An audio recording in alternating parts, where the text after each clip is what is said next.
பிரியமானவர்களே, இயேசு கிறிஸ்துவின் பரிசுத்தமுள்ள நாமத்தில் உங்களுக்கு அன்பின் வாழ்த்துக்கள். விசேஷமாக Jesus meets YouTube family, GPS Robinson Facebook, இவை அனைத்திலும் இணைந்திருக்கிற நம்ம அன்பு குடும்பங்களுக்காக நான் கர்த்தரை மகிமைப்படுத்துகிறேன். உங்களை நினைக்கும் போதெல்லாம் உங்களுக்காக நான் ஜெபிக்கிறேன். சரியா? நீங்களும் எனக்காகவும் உங்களுடைய குடும்பம் உடன் ஊழியர்களுக்காக ஜெபித்து கொண்டிருப்பீர்கள் என்று விசுவாசிக்கிறேன். கர்த்தருக்கு ஸ்தோத்திரம். இன்றைக்கு ஆவியானவருடைய சத்தத்தை நம்ம கேட்போமா? அப்படி வார்த்தைக்கு நம்ம போவோம்.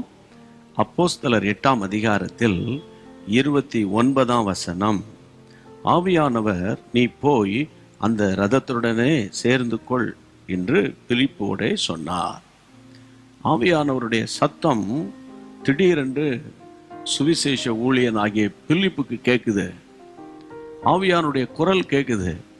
ஆவியானவர் சொல்லுகிறார், நீ போய் அந்த இரதத்தோடு சேர்ந்து கொள். என கண்பான தேவனுடைய பிள்ளைகளே, 26ஆம் வசனத்தில், பின்பு கர்த்தருடைய தூதன் பிலிப்பை நோக்கி, நீ எழுந்து தெற்கு முகமாய் எருசலேமில் இருக்கிற காசா பட்டணத்துக்கு போகிற வனாந்தர மார்க்கமாய் போ. அங்கு தேவ தூதன் பிலிப்பை நோக்கி பேசுகிறதை பார்க்கிறோம். நான் வாசிக்க சொன்ன இந்த 29ஆம் வசனத்தில் ஆவியானவர், நீ போய் அந்த இரதத்தோடு சேர்ந்து கொள் என்று பிலிப்போடு பேசுகிறதை பார்க்கிறோம். நீ விசுவாசிங்க, சரியா? ஆவியானவங்களோடு பேசுவாராக. அவர் பேசுவார் பாருங்க. அவரை சார்ந்து இருக்கிற உங்களோடு கூட அவர் பேசுவார். அவரை நம்பி இருக்கிற உங்களோடு கூட பேசுவார். இன்றைக்கு காலையில் ஆவியானவர் உங்களுக்கு சொல்லுகிற ஒரு அருமையான அன்பின் ஆலோசனை, நான் உன்னை நடத்துவேன். ஏன் நீ கலங்கி போயிருக்க? எப்படி ஆகுமோ என்ன ஆகுமோ ஏன் நீ பயப்படுற? நான் உன்னை நடத்த மாட்டேனா? என்னை நேசிக்கிற என் அபிஷேகத்தை உனக்கு கொடுத்துருக்கிறேனே. எதுக்கு அபிஷேகத்தை நான் கொடுத்துருக்கிறேன்? அந்த பரிசுத்தாவின் அபிஷேகத்துக்குள்ளே நீ நிரம்பி ஜெபம் பண்ணு. நான் உன்னை நடத்துவேன். உன்னுடைய புருஷன் உனக்கு விரோதமாய், பிள்ளைகள் விரோதமாய் குழம்பி போய் தடுமாறி கொண்டிருக்கீங்களா? தைரியமா இந்த காலையில் ஆவியானவருக்குள்ளே முழு பலத்தோடு நீங்கள் நல்ல ஜெபம் பண்ணி கர்த்தருக்குள்ளே களி கூறுங்க. அப்போ அவருடைய கைடன்ஸ் உங்களுக்கு கிடைக்கும் பாருங்க. தெளிவு உண்டாகும். சில நேரத்தில் சத்தம் கேட்கும், சில நேரத்தில் உள் உணர்விலிருந்து ஆண்டவர் பேசக்கூடும், சொப்பனத்தில் பேசக்கூடும். கட்டாயம் உங்களோடு பேசுவார். சரியா? அதனால ஜெபத்தை கேட்கிறவரே அபிஷேகத்தில் நிரம்பி ஜெபம் பண்ணும்போது நிச்சயம் கர்த்தர் உங்களோடு கூட பேசி அன்றைக்கு பிலிப்பை வழி நடத்தின கர்த்தர் உங்களையும் வழி நடத்துவாராக. சரியா? அந்த வழி நடத்துதலுக்காக உங்களுக்காக இப்போ நான் ஜெபம் பண்ண போகிறேன். இன்றைக்கு உங்களை கர்த்தர் வழி நடத்தும்படி.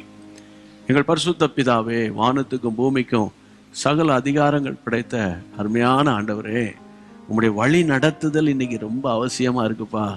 உங்களுடைய வழி நடத்துதல், போகலாமா வேண்டாமா, செய்யலாமா செய்யக்கூடாதா, இந்த காரியத்தை முன்னெடுக்கலாமா நாங்கள் முன்னெடுக்கக்கூடாதா, இந்த இடத்துக்கு போகலாமா வேண்டாமா, நீ நடத்துங்கப்பா. உங்களுடைய பிள்ளைகளோடு கூட இருந்து என் ஆண்டவர் கிரியை செய்யுங்கப்பா. ஆண்டவரை கடந்த கால கசப்புகளெல்லாம் மாற்றி தெளிவான பாதையில் நடத்தி உங்களுடைய பிள்ளைகளை தைரியப்படுத்த போகிறீர். இந்த நாள் முழுவதும் தேவ கிருபை உங்களுடைய பிள்ளைகளை தாங்க போகிறது. இயேசுவின் நாமத்தில் ஜெபிக்கிறோம் பிதாவே, ஆமென். ஆண்டவருடைய நடத்துதல் இன்றைக்கு உங்களுக்கு ரொம்ப ஆச்சரியமாக இருக்க போகுது. கர்த்தருக்கு ஸ்தோத்திரம். நீங்கள் பெற்ற நன்மைகளை எங்களுக்கு நீங்கள் வாட்ஸ்அப் மூலமாக கூட நீங்கள் மெசேஜ் அனுப்பலாம். அதே நேரத்தில் இப்போ நீங்கள் கேட்ட இந்த செய்தியை மற்றவங்களுக்கு ஷேர் பண்ணலாம். இதன் நிமித்தம் கர்த்தருடைய ராஜ்யம் கட்டப்படும். மீண்டும் சந்திப்போமா? God bless you. அன்பான தேவனுடைய பிள்ளைகளே, இச்செய்தி உங்களுக்கு மிகுந்த ஆசீர்வாதமாக இருந்ததென்று நாங்கள் நம்புகிறோம். தொடர்ந்து எங்கள் செய்திகளை கேட்டு கர்த்தருக்குள் ஆசீர்வதிக்கப்பட ஜீசஸ் மீட்ஸ் மினிஸ்ட்ரீஸ் என்கிற எங்கள் யூடியூப் சேனலை சப்ஸ்கிரைப் செய்யுங்கள். மேலும் உங்கள் ஜெப உதவிக்கு எங்களோடு நீங்கள் தொடர்பு கொள்ள வேண்டிய தொலைபேசி எண் 9842252836 மற்றும் 7299546363. Email gpsrobinson@hotmail.com. கர்த்தர் உங்களை ஆசீர்வதிப்பாராக.